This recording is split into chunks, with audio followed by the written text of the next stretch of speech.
สวัสดีครับวันนี้ผมจะมานำเสนอเรื่องสัญญาณ Wi-Fi อันตรายต่อสมองเด็กสังคมครอบครัวในปัจจุบันแตกต่างจากยุคสมัยก่อนเป็นอย่างมากมีความทันสมัยในทุกๆด้านหนึ่งในนั้นคือสัญญาณอินเทอร์เน็ตไร้สายหรือ Wi-Fi เด็กส่วนใหญ่ที่เกิดมาในยุคดิจิทัลแทบทุกคนจะชอบหยิบมือถือแท็บเล็ตของพ่อแม่มาเล่นแล้วก็จะปล่อยให้เด็กอยู่กับอุปกรณ์เหล่านั้นจนไม่ได้ให้ความสนใจว่าจะมีผลกระทบต่อสมองเด็กหรือเปล่าเรื่องนี้เป็นเรื่องสำคัญจึงขอน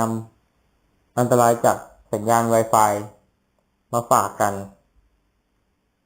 อันตรายของสัญญาณ Wi-Fi ที่มีต่อสมองเด็ก 1. ออทิสติกมีโอกาสเกิดขึ้นในเด็กที่อยู่กับสัญญาณ Wi-Fi สูงเนื่องจากการอยู่กับสัญญาณ Wi-Fi เป็นเวลานานสัญญาณแม่เหล็กไฟฟ้าที่ถูกปล่อยออกมาจาก Wi-Fi เราเตอร์จะทำให้เกิดการจับตัวกันของธาตุโลหะในเซลล์สมองซึ่งมีโอกาสที่เด็กจะเป็นออทิสติกสูง 2. ระบบหายใจขัดข้องเด็กจะมีอาการหายใจไม่สะดวกเนื่องจากสัญญาณ Wi-Fi จะทำให้เซลล์ในร่างกายหยุดการทำงาน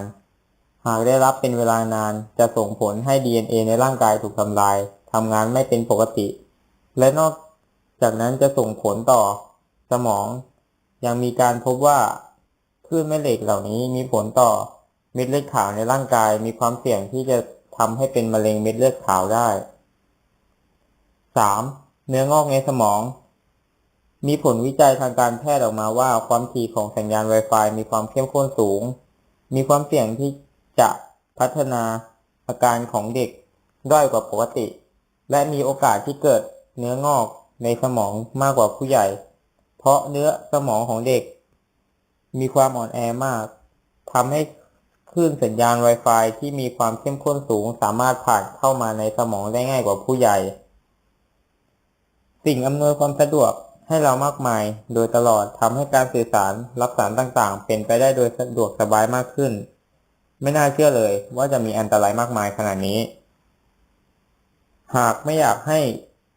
เรื่องเหล่านี้เกิดขึ้นเพียงแค่กำหนดเวลาในการเปิดปิด Wi-Fi และการเล่นของเด็กๆอย่าปล่อยให้อยู่กับมือถือหรือแท็บเล็ตนานเกินกว่า8 ชั่วโมงเท่านี้ก็ป้องกันไม่ให้เกิดเรื่องร้ายๆได้ขึ้นแล้วสำหรับวันนี้